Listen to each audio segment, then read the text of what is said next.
Қайырлы күн, бүгін біз Нұра жалпы білім беретін мектебінің үздік оқушысы, мектеп мақтанышы, облыстық кезеңдер және пәндер байқауларының жеңімпазы.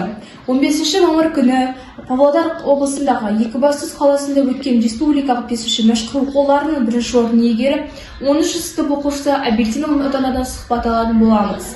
Мәшһүр Жүсіп атамыздың оқуларына алғаш рет қалай және не себепті қатысуға бел будыңыз? Қайырлы күн. Мәшһүр атамыздың оқуларына осыдан 2 жыл алдын, яғни 8-ші сынып оқыған кезде қатысып бастаған болатынмын.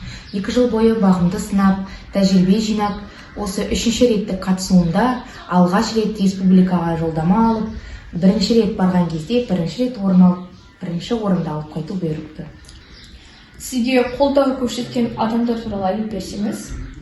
Бұл енді байқау болғаннан кейін, әрине менің жетекшім, яғни Искакова Жанар Балтабайқызы маған өзінің үлкен көмегін тигізіп, қолдау көрсеткен ең басты жан деп осы кісіні айта аламын.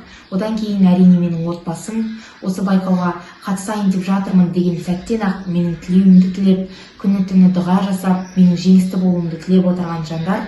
Одан кейін осы Нұра жалпы білім беретін мектебінің барша ұстаздары, сыныптастарым, барлығы маған өздерінің жылы лебіздері мен қолдауларын көрсеткен болатын.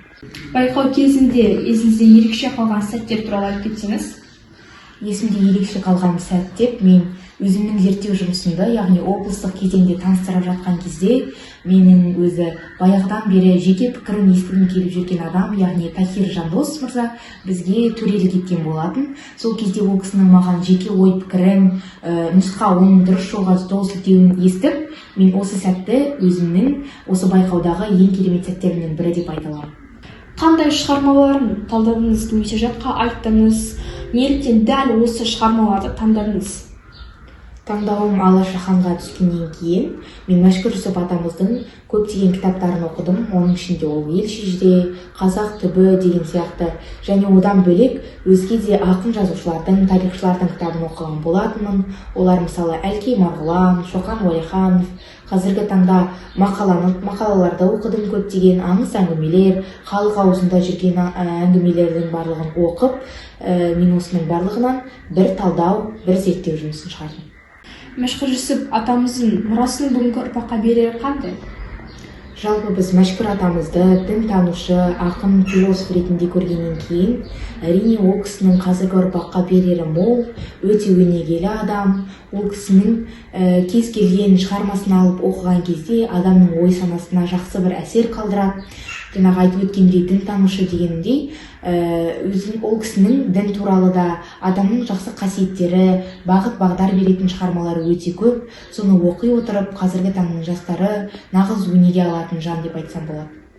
Мәшһүр Жүсіп атамыздың қандай ой толғау сізге ерекше әсер етті? Жалпы маған ерекше әсер еткен шығармаларының бірі ол 5 қымбат болатын және ағайын деген шығармаларын оқи отырып, мен ерекше іштей бір тебіреніс, толғаныс болды десем болады. Одан кейін жаңағы ол кісінің осы бір нақыл сөзі менің өмірімде жадымда ерекше сақталды. Білім нұр, ал надандық ол түнек деген сөзі. Яғни бұл бізді алға қарай ұмтылуға, білім алуға, яғни жарық жақта қалуға бір өзінің септігін тигізеді.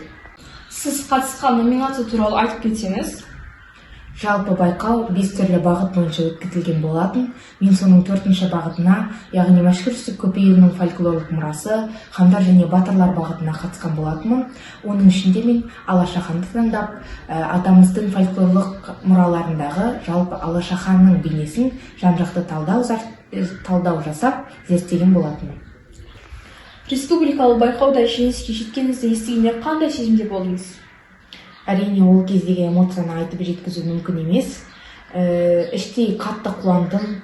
Бірден ауылдағы ұстаздарыма, яғни жетекшіме хабарласып, сүйінші хабарымды айтуға кәдімгідей іштей толғанып, тебіреніп, қуанып тұрдым. Шын керек, бұл енді менің 1-ші республикалық байқауым болғаннан кейін, алда тағы да осындай бақытты, қуанышты сәттеріміз көп болғай дегім келеді. Бұл жетістік сізге қандай жаңа мүмкіндіктер берді, немесе шабыт сыйлады?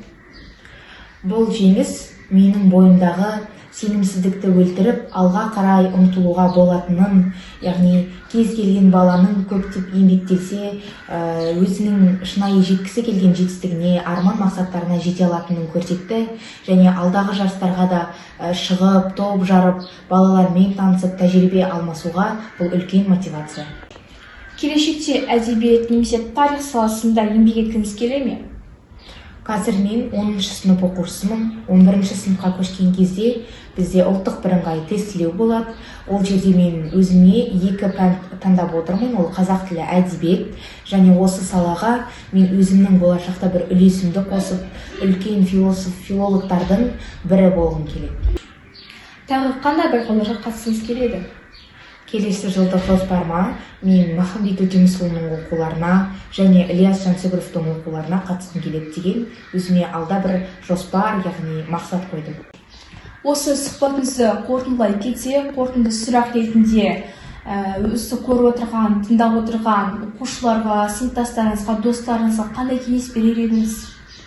Жалпы Абай атамыз айтқандай, өзіңе сен, өзіңді алып шығар, еңбегің мен ақылың екі жақтап деп. Көп еңбектеніңіздер, көп оқыңыздар, ізденіңіздер. Қазіргі сіздер мектеп табалдырығында, мектеп қабырғасында жүргеннен кейін сіздердің ең басты жұмыстарыңыз десем де болады, ол оқу, білім алу. Білімдінің күні жарық, білімсіздің күні ғарып деп, барынша білімді болуға, ақылды болуға, яғни ата-анаңыздың сізге артқан зор үмітін ақтауға тырысыңыздар дегім келеді. Жақсы, рахмет, бүгінгі уақытыңызды бөліп бізге сұхбатыңызды бергеніңізге.